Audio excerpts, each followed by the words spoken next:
নমস্কার বন্ধুরা, আশা করছি সবাই ভালো আছেন। আমরাও বেশ ভালো আছি। আগের দিন রাতে না রান্না করতে করতে হঠাৎ করে গ্যাসটা শেষ হয়ে গেল। তার নতুন গ্যাস লাগাতে গিয়ে অরিজিৎ দেখলো যে মুখটা একটু অন্যরকম, লাগানো যাচ্ছে না। পরের দিন আবার নিয়ে যেতে হয়েছিল গ্যাসের অফিসে, তারপরে ঠিক করে দিয়েছে।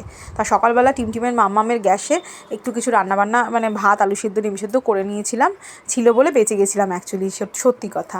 আর দেখুন এই আমাদের ছাদ বাগানের ওপরে টিমটিমের মাম্মারি লাগানো যে টমেটোর গাছ আছে, সেটাতে না একটা কি সুন্দর পুচকু টমেটো হয়েছে। তারপরে সকালবেলা একটু কফি খেয়ে নিলাম, টিমটিমে গরম জল দিয়ে একটু কফি করে নিলাম। আর এই যে আলু সিদ্ধ ভাত যতটুকু পাচ্ছি ততটুকু টিমটিমের মামামের জন্যই পাচ্ছি, এবং তাই জন্য অনেক অনেক ধন্যবাদ। তা একটু মন খারাপ ছিল যে গ্যাসটা শেষ হয়ে গেলে বাচ্চা আছে তো একটু সমস্যাই হয়, কিন্তু ফিরলাম অনেক কিছু নিয়ে একসাথে। আসলে শান্তাদির চাষের যে বেগুন ভাজা খেয়েছিলাম সেদিন, তা শান্তাদিকে বলেছিলাম দিও না বলেছিলাম, যে সে এত এনে দেবে সে তো বুঝতে পারিনি। মানে কত কাঁচা টমেটো, কত বেগুন, মানে তপনদা চাষ করেছে আর শান্তাদি এনে দিয়েছে, দুজনকেই অনেক অনেক ধন্যবাদ। মানে অর্গানিক জিনিস খেতে মজাই আলাদা। চাষিরই জিনিস খাই, এগুলো তো আর মানে তৈরি করা যায় না, চাষই করতে হয়।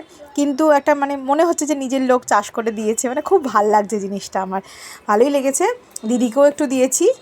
আর তারপরে বিকেলবেলা একটু বেরিয়েছিলাম, কিছু কেনাকাটা ছিল, তা কেনাকাটা কমপ্লিট করে বাড়ি ফিরে রাতে ডিনারের জন্য একটু অন্যরকম কিছু করেছি। কি করেছি বলুন তো? করেছি একটু প্যাটিসটা আবার একটু দুরকমভাবে করলাম। এয়ার ফ্রায়ারটা আছে, ওটাতে একটু ট্রাই করে দেখছিলাম যে তেল ছাড়া হয় কি না। বিশ্বাস করবেন না, ভীষণ ভালো হয়েছে। আর এদিকে আমি একটু তাওয়ার মধ্যেও কয়েকটা ফ্রাই করেছিলাম, কারণ বুঝতে পারছিলাম না যে এয়ার ফ্রায়ারে হবে কি না। আমি ঠিক জানিও না, যে ওখানে ছিল না কোনো ম্যানুয়ালে যে প্যাটিসের ব্যাপারটা। তো একটু ট্রাই করে দেখলাম, দেখুন ভীষণ সুন্দর দেখতে হয়েছে।